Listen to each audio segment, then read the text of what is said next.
I'm 42, and honestly, I thought I was done with surprises in life. I've been married to my husband Dean for 12 years. We have an 8-year-old son named Caleb, and we live in a small but decent town in Oregon. I work in real estate, and Dean owns a small auto repair shop. Our life isn't flashy, but it's stable, reliable, or at least, it was. The thing about stability is, you don't notice it slipping at first. One loose thread, one awkward pause, one weird phone call. It all seems like nothing, until it starts adding up. And then suddenly you're sitting in your car in the school parking lot, gripping the steering wheel like your life depends on it, because the last hour of your life just rewrote your entire past. But let me back up. It started 2 weeks ago when Caleb came home from school upset. He said his teacher, Ms. Rowan, had been let go.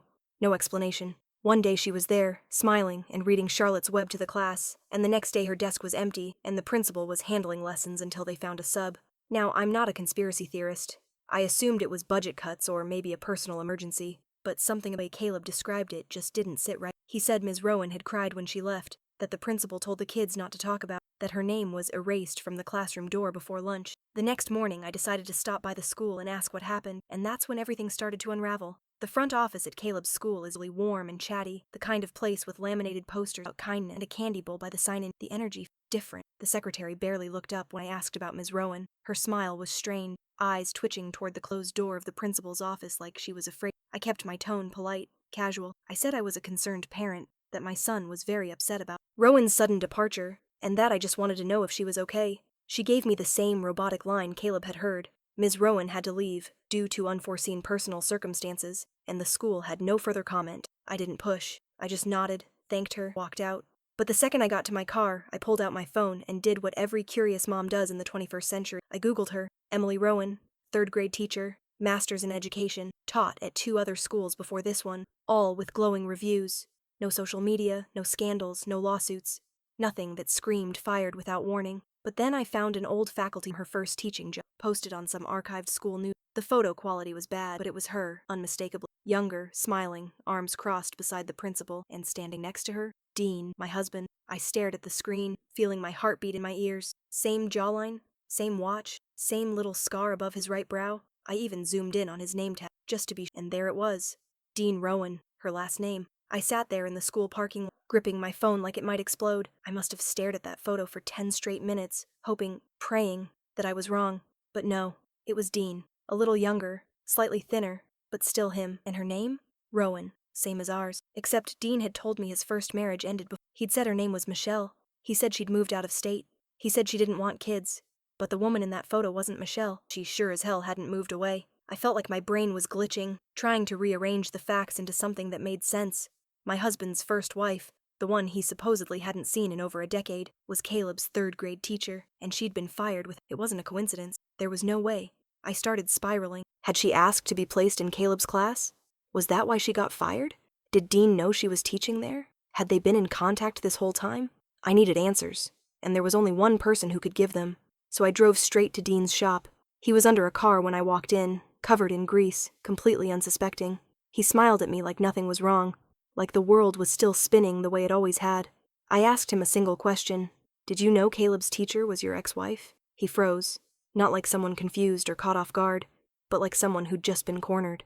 Dean didn't say anything at first. He just laid there under that car, completely still, like if he didn't move, maybe I'd just disappear. I repeated myself, louder this time. Still nothing. Finally, he rolled out from under the car, wiped his hands on a rag, and looked at me. Not shocked, not even guilty, just tired. That's when he said it. Yes, I knew. My stomach dropped. I felt like the floor had tilted under me. I asked him how long he'd known she was Caleb's teacher. He said he recognized her at the open house at the beginning of the school year. That was 7 weeks ago. 7 weeks. Of him acting normal, sitting through parent-teacher conferences, reading Caleb's class newsletters, helping with the diorama on Pioneer Life, all while knowing his first wife was the one grading our son's spelling tests.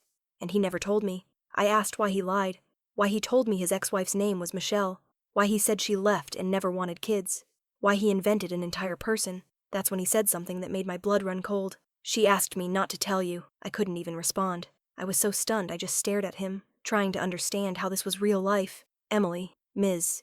Rowan, asked him not to tell me? What kind of woman does that? And more importantly, why? Why did she want to stay hidden? Why now? Why Caleb? And why did the school suddenly remove her without a trace? I left the shop without another word. I didn't trust myself to speak. I was afraid if I opened my mouth I'd scream, or cry, or worse, beg for an explanation I wasn't ready to hear. That night, Dean didn't come home. No text, no call, nothing. I told Caleb his dad was working late. He shrugged and went back to playing on his tablet. Meanwhile, I sat on the couch staring at the wall, cycling through every moment of the last 12 years, wondering what was real and what was rehearsed. I couldn't sleep. At 2 a.m., I got up and opened my laptop. I went back to the school newsletter, zoomed in on that photo again. Dean and Emily side by side, smiling, married, together. I started searching deeper. Old school staff directories, teacher bios, anything that might tell me more. That's when I found something strange. A news clipping from 11 years ago. Tiny article in the local paper from the town where Emily had been teaching at the time. Local woman reported missing after filing restraining order against husband. The name was redacted in the preview, but the address listed? It matched the same district Emily had worked in, and when I paid for the full article and opened the scanned PDF, there it was. Emily Rowan. My jaw actually dropped. She had filed a restraining order, then vanished 3 days later. Police had investigated, but no foul play was found. She reappeared 2 weeks later and refused to press charges. The case was dropped. There was no mention of Dean, but I didn't need it. I suddenly realized why she might have asked him not to tell me who she was. And I also realized something far worse. If she was afraid of him back then, what if she's still afraid now? I barely slept. The next morning, Dean was home, acting like nothing happened. He made coffee. He kissed my cheek. It was all so normal. I felt sick. I asked him straight up, was he the one Emily filed the restraining order against? He froze for half a second, blinked, then gave me a practiced line. She was unstable back then. You don't know the whole story. I told him I wanted the whole story, every piece of it, right now. He didn't answer. He just walked away. Later I checked his office drawer, the locked one. I'd never looked before, never needed to. But today, I found the key taped behind the filing cabinet. Inside were old documents, photos, letters, a faded marriage certificate, divorce papers with Emily's name, and a letter, never sent, dated just 3 weeks ago. I shouldn't have let you go. You don't have to be alone anymore. You and I both know Caleb deserves the truth. I dropped it like it burned. I sat on the floor for a long time, just staring at that letter. The handwriting was Dean's. Neat, confident, unmistakable. He'd written to her recently, and the part about Caleb, it chilled me. You and I both know Caleb deserves the truth. The truth? What truth? I grabbed my phone and pulled up Caleb's birth certificate. I hadn't looked at it in years. Just wanted to see something, anything, that could put this nightmare back in a box. And then I saw it. Father. Dean Rowan. Mother. Not listed. I'd never noticed. We'd filled out the form in the hospital when I was out of it on meds. Dean had said he'd take care of it. I never questioned it. I always assumed they left that field blank by mistake. I never asked. But now I was starting to wonder if I'd missed something much bigger than a clerical error. What if Caleb wasn't just our son? What if he was their son? I couldn't breathe. The idea seemed insane, that Caleb might not even be mine. But once it was in my head, I couldn't unthink it. I started remembering things I hadn't thought about in years.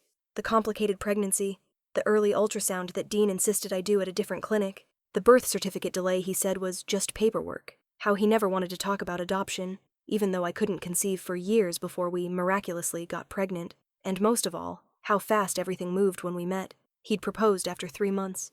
Back then it felt romantic, like fate. Now, it felt orchestrated, and suddenly, I realized why Emily had shown up, why she'd asked him to stay quiet. She wasn't trying to cause drama. She was trying to get close to her son. I didn't confront Dean. Not yet. I needed proof, something solid. So I called the only person who might know the truth, Emily. I still had her number saved from an old class list. I wasn't sure she'd answer, but she did. Her voice was quiet, nervous. I told her who I was, and she went completely silent. I said I wasn't calling to fight. I just needed the truth. She asked if Dean was home. I said no. Then she asked something that cracked me open like glass. Does Caleb still hum in his sleep? I couldn't speak. My throat tightened. Because yes, he does. Always has. A soft, tuneless little hum. I used to think it was just a quirk, but I heard something else in her voice when she asked. Longing, like someone describing a memory they never got to keep. She didn't say it outright. She didn't have to. But when I asked, "Is Caleb your son?" she whispered one word. Yes.